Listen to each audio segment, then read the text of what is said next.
Fergus, thank you so much for being here with us today. This is the day after the program has dropped for the British and Irish Film Festival 2024.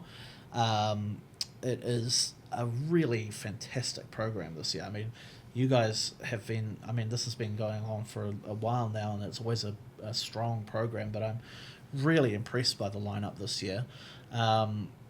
How are you feeling the day after it's dropped? Has it been quite a intense process getting some of these titles? Yeah, kia ora, Tom. It's a relief more than anything. We've spent the last 6 months combing through festivals and film markets and online screeners to find what we think is, the strongest 25 Irish and British Isles productions. And so, it's been a combination of a big team in Wellington and myself and my programmers to come up with all of these films, and we think audiences will really enjoy them. Yeah, and we're going to dig into a few titles in a moment. Maybe just to start off though, maybe you want to tell us about the roots of this festival, where it came from, what your kind of intention was when you started this. Festival. Absolutely. The genesis of the festival came from a British film festival, which we weren't involved with, and this is our second year, which we've combined Irish cinema with the British Isles, and obviously it's called the British and Irish Film Festival, and we've grown the festival since our first edition last year.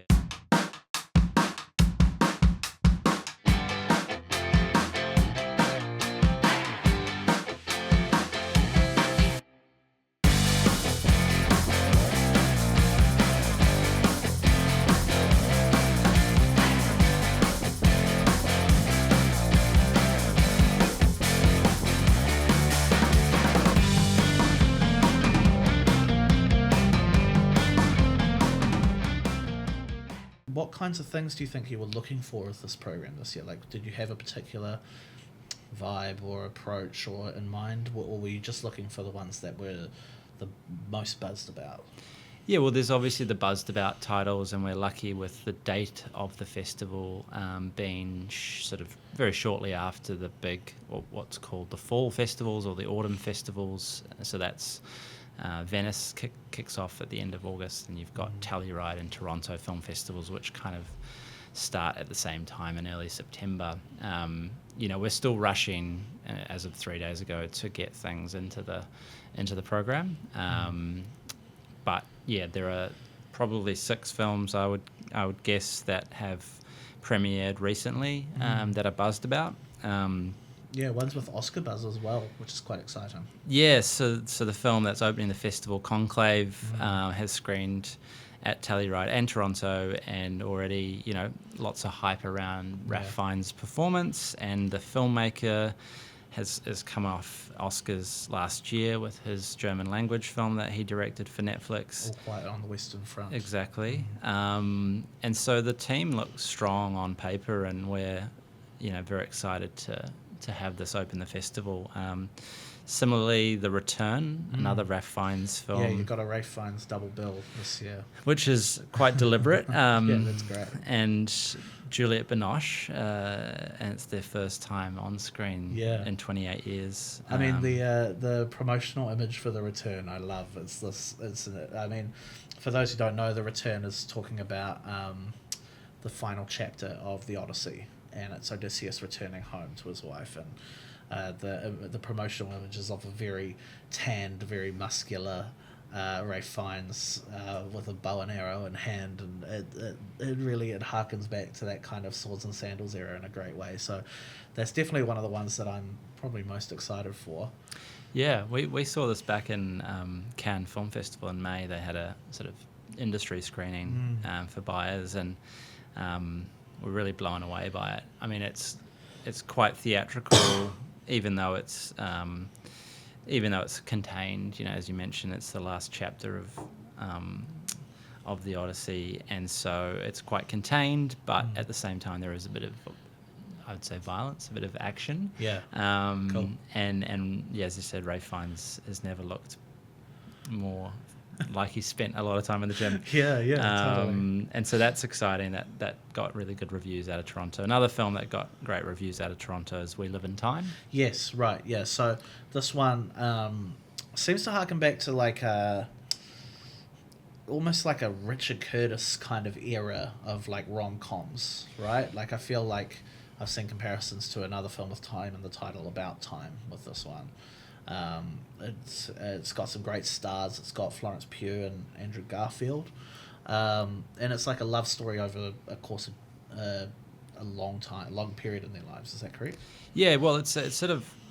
I mean, the film is very vibrant. I would say that the chemistry between Andrew Garfield and Florence Pugh is palpable. You can kind of feel it. They almost, when I watched, I almost felt like they were a real life couple. Yeah, like right. they were actually off screen a couple. They had so much chemistry, and I've never read so many reviews that had the word weepy in it. Yeah, right. Which I had to try and edit out of our marketing materials because it's quite a life affirming film. It's not.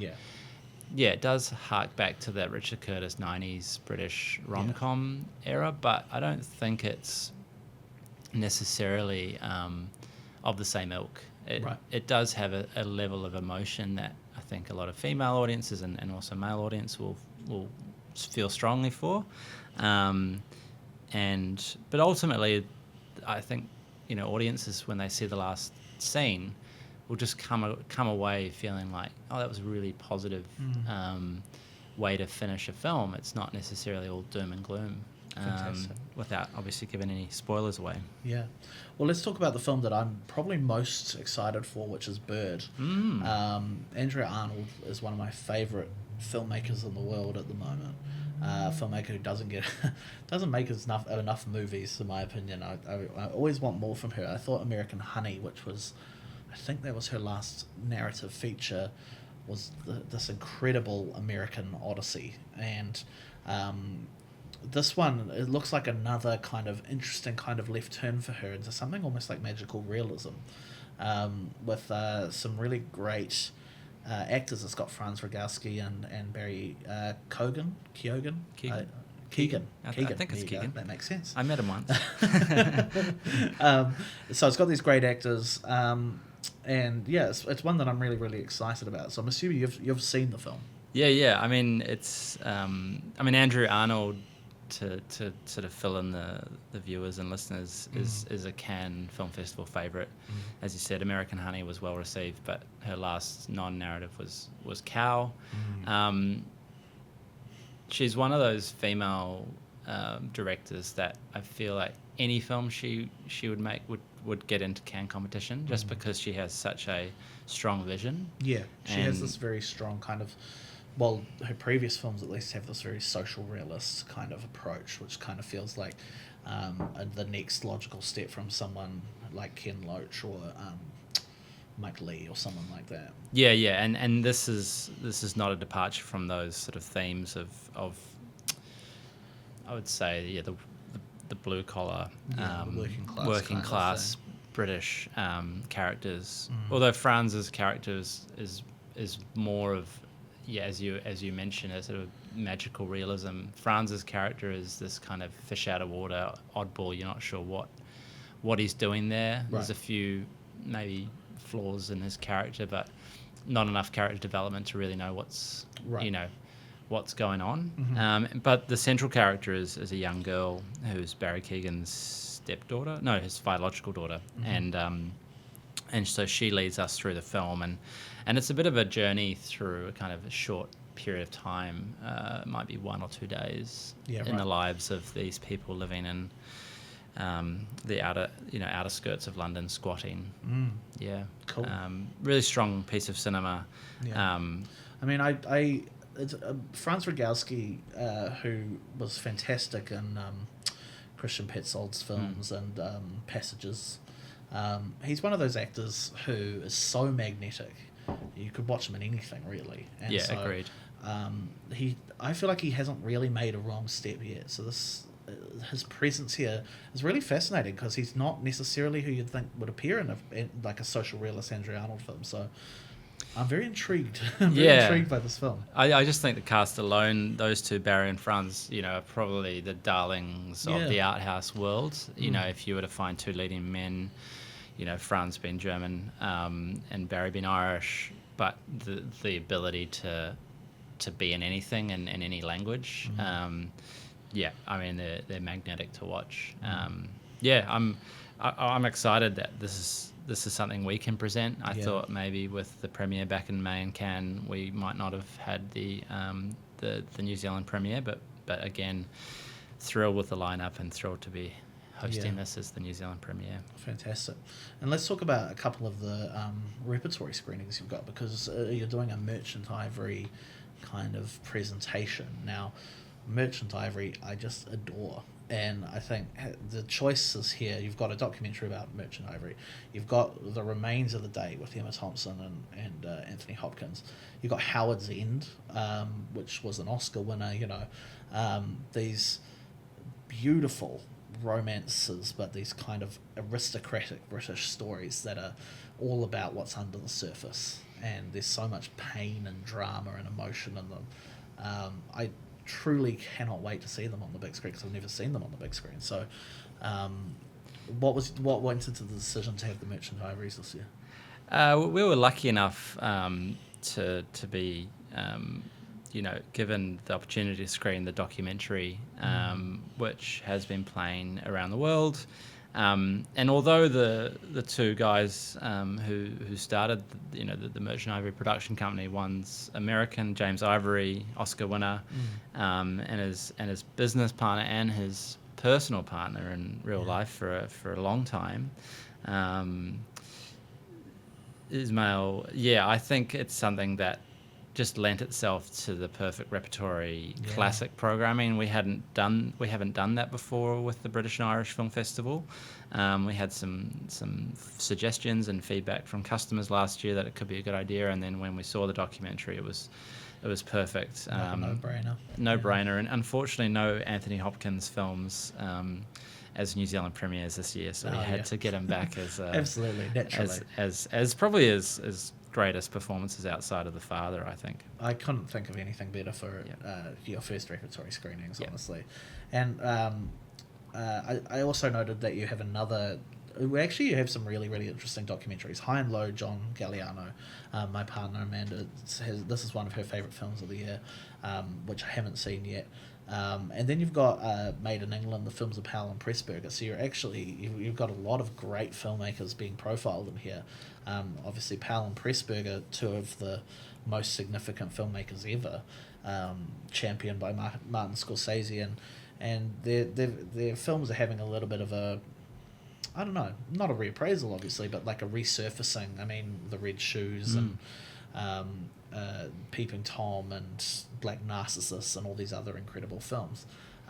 So two documentaries I think that are really, really high on my list to check out. Yeah, this is almost like a masterclass from Scorsese, where for 2 hours we watch him sitting down telling us how Powell and Pressburger influenced his cinema, and how he's borrowed so many clever narrative devices and technical devices that influenced some of the greatest films ever made. So for the film buffs and the historians out there who know Powell and Pressburger's work, it's such a fascinating watch to hear Scorsese, probably a modern day titan, talk about how he grew up watching these films on American television. I think, forget the channel that he was watching them on, but he's very, very knowledgeable about British cinema, which is surprising, but also not that surprising. Yeah. I mean, some of the most beautiful films you'll ever see, and ones that,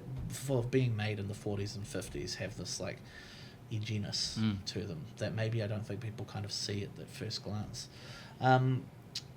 Plenty of other amazing films in this list. Is there anything that you want to highlight specifically before we move on? I mean, we haven't really talked about the Irish elements. I feel guilty about that. I mean, we have 4 Letters of Love, which is, in terms of cast-wise, probably our strongest film. Pierce Brosnan, Helena Bonham Carter, Gabrielle Byrne.